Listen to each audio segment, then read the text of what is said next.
जय हिंद मेरे दोस्तों, आपका स्वागत है आपके अपने यूट्यूब चैनल प्रीतम अकादमी परिवार में। और मैं हूं सूरज कुमार। तो कैसे हैं आप लोग? आई होप कि आप लोग अच्छे होंगे, स्वस्थ होंगे, साथ ही साथ पढ़ाई कर होंगे। तो बेसिकली आज की इस वीडियो में हम लोग जो आपका 5.1 प्रश्नावली है आपका, उसका हम लोग प्रश्न संख्या 2 करेंगे, ठीक ना। तो चलिए स्टार्ट करते हैं। देखो 2 नंबर का बहुत ही सीधा सा प्रश्न है। दी हुई एपी के प्रथम 4 पद लिखिए, जबकि प्रथम पद ए और सार्वंतर डी निम्नलिखित है। तो बेसिकली जनरली आपको क्या करना है कि ये जो आपके पास ये चारों का आपको एपी जो है, इसका आपको प्रथम 4 पदों तक लिखना है। पहला पद तो आपके पास ए दिया हुआ है और सारांतर भी दिया हुआ है, तो हमारे पास पहला पद दिया हुआ है, बाकी और 3 पद निकालना, तो प्रथम 4 पद हो जाएगा। तो देखो मैंने आपको एक चीज़ बताया था कि एपी कैसे आता है भाई साहब। देखो सबसे पहले एपी में जो प्रथम पद होता है वो तो ठीक है। तो एपी कैसे बनता है? जब उसमें सार्वंतर समान होता है, यानी कि सार्वंतर जैसे जैसे जोड़ते जाओगे वो आपका एपी बनता जाएगा। जैसे कि आपको पता है कि पहले पद में अगर आपने डी जोड़ दिया तो दूसरा पद आ जाएगा, क्योंकि दोनों पद का डिफरेंस तो डी है, सीधा सा बात है। उस तरह से अगर आप लोग चौथे पद में अगर आपने डी जोड़ दिया तो पांचवा पद आ जाएगा, क्योंकि चौथा पद और पांचवा पद के बीच का भी डिफरेंस डी ही होगा। तो इसीलिए मैं बात कर रहा हूँ, ये आपके पास पहला पद है।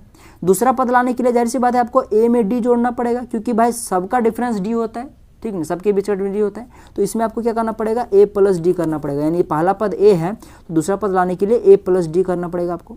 तो ये आपके पास दूसरा पद हो गया, ठीक ना। इसको ये आपके पास ए2 हो गया।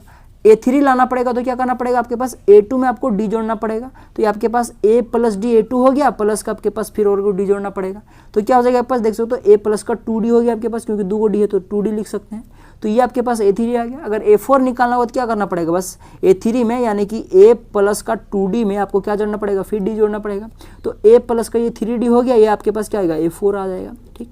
तो देखो इस तरह करके आपका चलता चला जाएगा। और साथ ही साथ आप लोग एक चीज़ ऑब्जर्व कर रहे हो, अगर मैंने बताया भी था इंट्रोडक्शन में, जब भी आपको मान लो कि ए 500वां पद पूछ रहा है तो इसको आप लोग कैसे लिख सकते हो? ए प्लस का 499d, यानी कि जो संख्या यहाँ नीचे में जिसकी पूछी गई है बात, बस उससे एक कम यहाँ पे रखना है। जैसे कि यहाँ पे 4 वाला आपके पास पद था, ए4 है, तो यहाँ पे 3 लिखेंगे हम लोग, ए प्लस 3d। तीसरा पद पूछा गया तो ए प्लस 2d लिखेंगे, यानी कि एक कम। तो उसी तरह से आप लोग के पास मान लो 1000वां पद पूछ रहा है तो क्या हो जाएगा? ए प्लस का 999d हो जाएगा, बस एक कम होगा यहाँ पे। तो उसी तरह करके आपको लिखने चला, ये जनरल फॉर्म होता था ईपी का, मैंने बहुत अच्छे से बताया था। तो वही हम लोग यूज़ करेंगे यहाँ पे। 1 नंबर के प्रश्न में दिया है आपके पास, ऐसे करके आप लोग एग्जाम में लिखिएगा, ठीक। दिया है ए दिया हुआ है 100, डी दिया हुआ है 10, ठीक है। इसीलिए आप लोग कर सकते हो। हमको क्या चाहिए? ए तो है हमारे पास, तो ए2 निकालेंगे। ए2 क्या होगा आपके पास? ए प्लस डी, जैसे कि अभी मैंने आपको बताया, जैसे कि मैंने अभी आपको यहाँ पे बताया ए प्लस डी, ठीक ना। तो आपके पास ए कितना है देख सकते हो, यहाँ पे 10 है, प्लस का डी भी 10 है, तो क्या हो जाएगा? प्लस 20 हो जाएगा। ये आपके पास ए2 निकल गया। ए3 निकालो, क्या हो जाएगा? ए प्लस का 2d, देख लो यहाँ पे ए प्लस का 2d, तो 2d निकलेगा तो क्या हो जाएगा यहाँ पे? ए प्लस का 2d, डी क्या 10 है, यानी कि 10 गुने 2, देख लो 2 × में 10, मैं कर ही देता हूँ अच्छे से भाई साहब। तो बोले कहाँ से आ गया? ए प्लस का 10 दूना 20 हो जाएगा, यहाँ पे 10 होगा आपका। तो 20 और 10 कितना हो जाएगा? 30 हो जाएगा।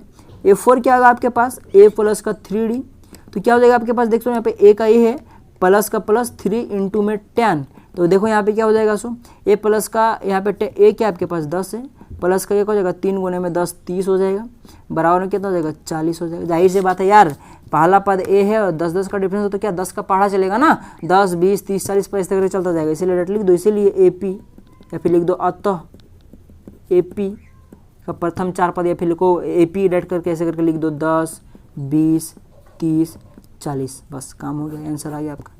दूसरा नंबर का प्रश्न, चलिए एक बार ये वाला बना ही देता हूँ। ए बराबर है -2, ठीक है, और डी आपके पास दिया हुआ है 10, तो ये लिख लीजिएगा दिया है, ठीक ना, उसके बाद बनेगा।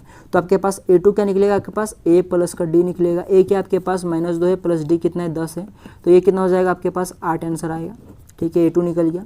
ए3 क्या निकलेगा? ए प्लस का 2d, ए क्या आपके पास -2, प्लस का डी क्या आपके पास 10, 10 गुने 2, 20 हो जाएगा, बराबर में कितना होगा? यहाँ पे देख सकते हो आप लोग, यहाँ पे एक मिस्टेक है भाई साहब, देखो यहाँ पे डी 0 है, तो यहाँ पे डी 0 लेके चलेंगे हम लोग। अभी मैंने 10 लिया हुआ था, तो ये मिस्टेक नहीं करना है आपको मेरे जैसा, ठीक ना। तो भाई यहाँ पे जब आपका डी 0 है तो यहाँ पे देखो, ये भी देखो, ये भी देखो, तो जब ए प्लस डी करोगे आप लोग तो ए क्या? ए आपके पास -2 का -2, प्लस का डी क्या? 0, यानी कि ये तो -2 ही रह गया ना। उस तरह से ए3 भी देख लो आपके पास, ए3 में क्या आपके पास? ए -2 है, प्लस का यहाँ पे डी क्या? 0 है, 0 को 2 से गुना करो या किसी से गुना करो, 0 ही रहेगा। तो क्या हो जाएगा, ये भी -2 आ जाएगा। उस तरह से A4 भी आपका क्या आ जाएगा, -2 ही आएगा, क्योंकि A + 3D, यहाँ पे 3D करोगे, जैसे कि ये क्या होगा, A + 3D होगा, A -2 का -2 आ गया आपके पास, 3D को यहाँ D क्या है 0, 3 को 0 से गुना करो तो 0 होगा, यानी कि ये भी क्या हो जाएगा, -2 हो जाएगा। तो आपके पास AP क्या निकला भाई, जाहिर सी बात है सारांतर अगर आपके पास 0 है तो वो बढ़ेगा ही नहीं, जैसे का तैसे रह जाएगा। तो -2 -2 -2 -2 से करके यही रहेगा। 3 नंबर का प्रश्न आपका होमवर्क रहा, खुद से बनाइएगा। 4 नंबर वाला मैं बना देता हूँ, देखो 4 नंबर वाला प्रश्न ये आपके पास TAH रहा, ट्राई एट होम, ठीक ना। 4 नंबर वाला प्रश्न देखो, यहाँ 4 बनाऊंगा, यहाँ 5 बनाऊंगा, ठीक, ये 5 4 में A दिया आपके पास -1 और D दिया आपके पास 1/2, देखो यहाँ पे दिया हुआ है, ठीक ना। हाँ, A2 क्या होगा, A प्लस का D, A क्या आपके पास -1 प्लस D क्या हाफ। अरे जाहिर सी बात है यार, एक में अगर हाफ गया, क्योंकि दोनों प्लस माइनस से घट जाएगा, एक में हाफ गया तो हाफ ही ना बचेगा, साथ ही साथ माइनस हाफ बचेगा, क्योंकि एक क्या है बड़ा है यहाँ पे, साथ साथ माइनस में, इसीलिए तो फिर भी करके देखा तो 2 LCM आएगा, यहाँ पे 1 है तो क्या हो जाएगा -2 + 1, तो देख सकते हो यहाँ पे क्या हो जाएगा -1/2, तो ये हाफ आया। A3 क्या आएगा आपके पास, A प्लस का 2D, A क्या आपके पास -1 प्लस का 2D, D क्या हाफ है, तो हाफ है, यानी कि आप लोग क्या करोगे 2 × में हाफ, 2 × में हाफ क्या हो जाएगा आपके पास, देख लो -1 प्लस में 2 × हाफ, यानी कि 2/2, 2/2 कट गया तो 1 हुआ, तो +1 और -1 कट के क्या हो जाएगा 0 हो जाएगा आपके पास, ठीक है, +1 -1 कट के 0 हो जाएगा। A4 क्या आएगा आपके पास, A प्लस का 3D, A क्या आपके पास -1 प्लस का 3 × में D क्या हाफ है, तो क्या हो जाएगा यहाँ पे देख लो -1 प्लस का क्या हो जाएगा 3/2, 2 यहाँ पे आपके पास LCM आ जाएगा, क्या हो जाएगा यहाँ पे हो जाएगा -2 प्लस का 3, ये जाएगा तो क्या हो जाएगा 1/2 आएगा, ठीक, देख लो। तो डायरेक्टली लास्ट में आपके पास AP क्या निकला, देख लो यहाँ पे आपके पास क्या AP आया, देखो यहाँ पे आपके पास A था आपके पास -1, हम लोगों ने A2 निकाला जो क्या आया -1/2, हम लोगों ने A3 निकाला जो क्या आया आपके पास 0, हम लोगों ने A4 निकाला जो कि आपके पास आया क्या आया 1/2। देख सकते हो ये हमारे पास AP आ चुका है, सब में देख सकते हो हाफ का डिफरेंस है।